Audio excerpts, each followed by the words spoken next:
Hi అండి. అందరికి నమస్కారం. తూర్పు, పడమర ఎందుకు లేట్ అవుతుంది అని చాలామంది నాకు మెసేజ్ చేస్తున్నారు. తూర్పు, పడమర అనేది ఎందుకు లేట్ అవుతుందంటే, ఇప్పటికిప్పుడు మొత్తం రిలీజ్ అవ్వాల్సిందండి.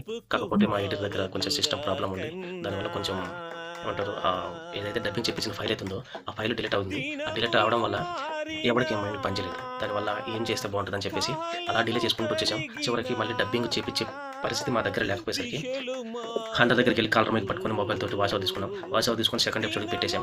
ఆ సెకండ్ ఎపిసోడ్ పెట్టడం వల్ల మాకంత ఎఫెక్ట్ అనిపించలేదు. దానివల్ల ఏం చేసామంటే, ఇది వద్దన్నా ఇంకా ఇది చాలా చండాలంగున్నది. ఈ వాయిస్ ఓవర్ వద్దు.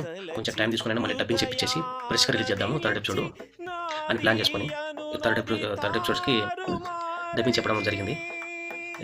ఈ ఫ్రైడే రిలీజ్ అవుతుందండి. Third episode. చూసి మీరందరూ చూసి షేర్‌లో కామెంట్లు చేయాలని కోరుకుంటున్నా. దానివల్లే లేట్ అయిందండి. అంతకుమించి ఏం లేదు. డబ్బింగ్ డిలీట్ అవ్వడం వల్ల మీరు సరిగ్గా గమనిస్తే సెకండ్ ఎపిసోడ్‌లో కూడా మామూలుగా కాలర్ మైక్ పెట్టుకొని చేసిన వాయిస్ ఓవర్ ఉంటదండి. అందుకని అది అంత ఇంపాక్ట్ అనిపించక మేము దాన్ని ఆపేసి ఇప్పుడు మళ్ళీ ఫ్రెష్‌గా మొత్తం డబ్బింగ్ చెప్పించేసాం. అంటే డబుల్ వర్క్ అయిపోయింది మాకు దీనివల్ల. అట్లని లేట్ అయిపోయింది. అందుకని మాకు మూవీని పోగొట్టుకునే ఉద్దేశం అయితే మాకు లేదండి. అందుకని చెప్పేసి మళ్ళీ ఫ్రెష్‌గా చేసేసాం. ఈరోజు రేపు ఫ్రైడే రిలీజ్ అవుతుంది థర్డ్ ఎపిసోడ్. చూసి మీ ఫీడ్‌బ్యాక్ ఇవ్వాలని మనస్ఫూర్తిగా కోరుకుంటూ ఇట్లో మీ తూర్పు పడమర డైరెక్టర్ శేఖర్ బస్వ.